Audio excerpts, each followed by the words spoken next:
सुबह के समय राजू अपनी माँ विमला के साथ ट्रेन से एक स्टेशन पर उतरा।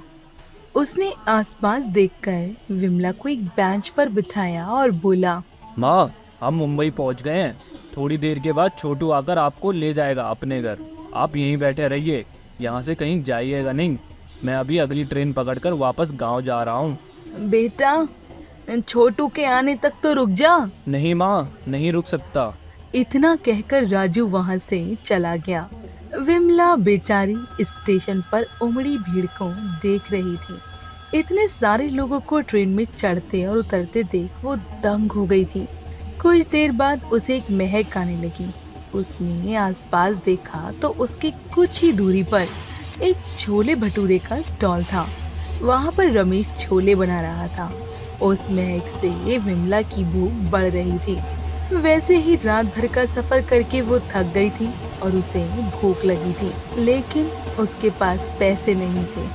उसने अपने मन ही मन में कहा, बहुत अच्छी महक है छोलों की, भूख भी लगी है। अब छोटू आए तो सबसे पहले उसे कहूंगी कि ये छोले खाकर ही घर जाएंगे। विमला ये सोचते हुए फिर से भीड़ की तरफ देखने लगी। काफी देर हो गई थी। हर एक प्लेटफॉर्म पर ट्रेन आ रही थी और जा रही थी, लेकिन छोटू का तो कोई अता पता ही नहीं था। विमला को उसका घर कहाँ है कुछ भी नहीं पता था। बेचारी वहीं बैठी हुई थी। अब सुबह के 11 बजने वाले थे। ट्रेन में भीड़ भी थोड़ी कम हो गई थी। विमला ने बोतल से पानी पिया और छोटू का इंतजार करने लगी। समय बीत रहा था। थकान की वजह से विमला की बैठे बैठे आंख लग गई। किसी की पुकार से उसकी नींद खुली। उसे लगा कि छोटू उसे पुकार रहा है, लेकिन जब उसने आंखें खोली तो उसके सामने रमेश था। माँ जी, माँ जी, कौन हो बेटा, क्या चाहिए तुम्हें? माँ जी, मैं सुबह से देख रहा हूँ आप यहाँ अकेली बैठी हुई हैं, किसी का इंतजार कर रही हैं। आपने सुबह से कुछ खाया भी नहीं है। ये लीजिए, ये छोले भटूरे खा लीजिए। बेटा, मुझे भूख तो बहुत लगी है। वो सुबह मेरा बड़ा बेटा मुझे यहाँ छोड़ गया था और मेरा छोटा बेटा मुझे अपने साथ अपने घर ले जाने वाला था, लेकिन पता नहीं क्यों सुबह से शाम हो गई, वो अभी तक आया ही नहीं है। आपका बेटा ऐसे कैसे आपको अकेला छोड़ गया? उसे आपके दूसरे बेटे के आने तक आपके साथ रुकना चाहिए था। अब क्या बताऊं बेटा, बूढ़ी हो चुकी हूँ। बेटे बहुओं को बोझ लगती हूँ। कुछ दिन बड़ा बेटा अपने पास रखता है तो कुछ दिन छोटा।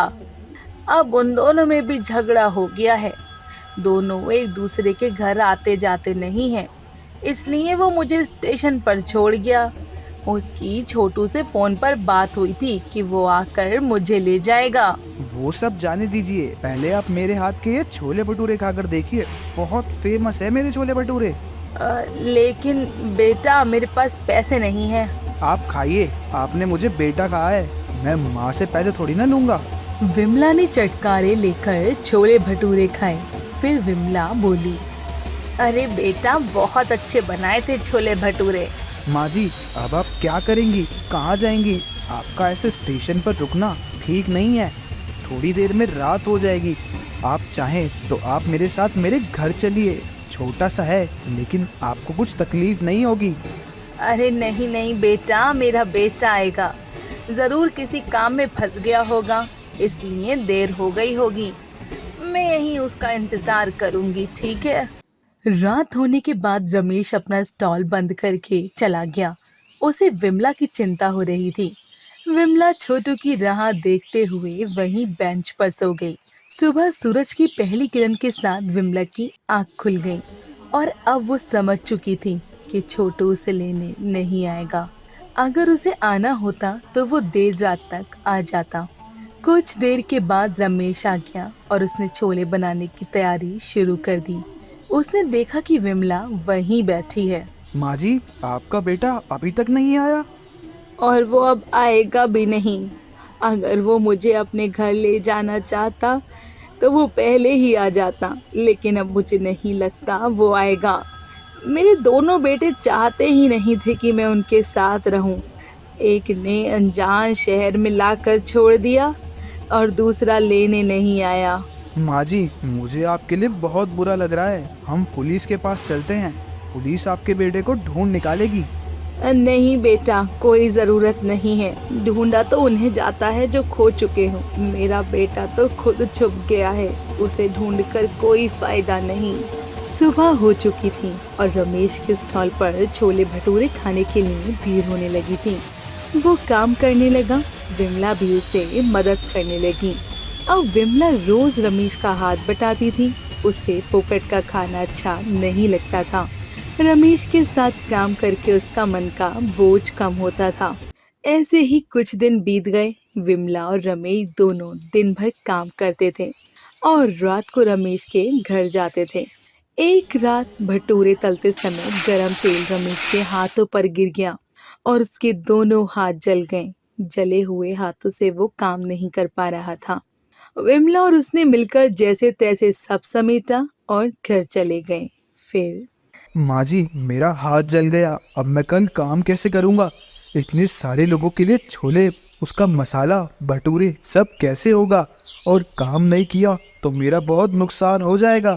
अरे बेटा, तुम चिंता मत करो, मैं सब संभाल लूंगी।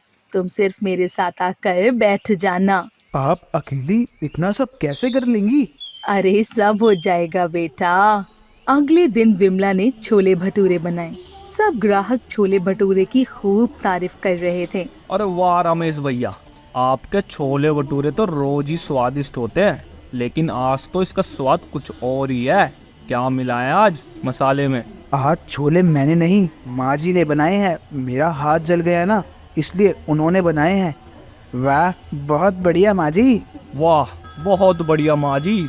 रमेश के हाथ ठीक होने तक विमला ही रोज छोले भटूरे बनाती थी।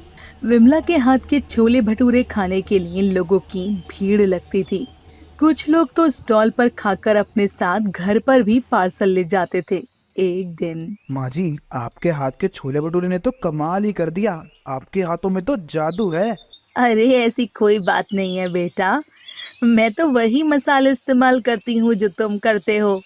सिर्फ उसमें मेरे हिसाब से थोड़ा सा बदलाव किया है और भटूरे बनाते वक्त उसके आटे में थोड़ी सी चीनी मिला देती हूँ, जिससे वो फूले फूले रहते हैं। बस बेटा। माँ जी, मुझे लगता है कि अब आप ही छोले भटूरे बनाइए। सबको आपके हाथ का स्वाद बहुत पसंद आ रहा है। रमेश की बात मानते हुए विमला अब रोज छोले बनाने लगी। रमेश उसका हाथ बटाता था। धीरे धीरे करके पूरी मुंबई में विमला के हाथ के छोले भटूरे की तारीफ होने लगी। एक दिन माँ जी, रमेश जी, मुझे लगता है कि अब आपको दूसरे स्टेशंस पर भी छोले भटूरे का स्टॉल शुरू करना चाहिए। आपके छोले भटूरे पूरे शहर में फेमस हो चुके हैं, लेकिन सब लोग इतनी दूर आकर इसे खाने का आनंद नहीं ले सकते। इसलिए अलग अलग स्टेशंस पर इसे शुरू किया जाए तो आपके हाथ का स्वाद लोग चख सकेंगे और आपको भी तरक्की होगी। अरे वो तो ठीक है, लेकिन हम दोनों कैसे कर सकते हैं? उसके लिए तो हमें किसी की मदद लेनी पड़ेगी। माँ जी, इस शहर में कई ऐसे जरूरतमंद लोग हैं जिन्हें काम की बहुत तलाश है। आपके साथ बहुत सारे लोग जुड़ जाएंगे। विमला और रमेश ने थोड़ा सोचकर ही हाँ कर दी। कुछ दिनों के बाद एक एक करके रमेश और विमला ने कुछ लोगों को अपने साथ जोड़कर एक के बाद एक बहुत से स्टेशन पर छोले भटूरों का स्टॉल चलाना शुरू कर दिया। रमेश ने स्टॉल पर माँ के छोले भटूरे इस नाम का बोर्ड लगाया। रमेश और विमला दोनों दिन दुगनी रात चौगनी तरक्की करने लगे। कुछ ही महीनों में दोनों के पास बहुत पैसे इकट्ठा हो गए। रमेश और विमला उन्हें जितनी भी कमाई होती उसका कुछ हिस्सा अपने लिए रखकर बाकी सब समाज के हित के कामों में लगाते थे। विमला जैसे कई औरतों को विमला ने अपने स्टॉल पर काम दिया था ताकि वो अपने पैरों पर खड़ी हो सकें। विमला और रमेश के छोले भटूरों के साथ अब उनके इस समाज के लिए कल्याणकारी काम के भी चर्चे पूरे शहर में होने लगे। उनके काम के बारे में पेपर में भी खबर आई थी। गरीब विमला की सफलता के बारे में अब पूरा देश जान गया था।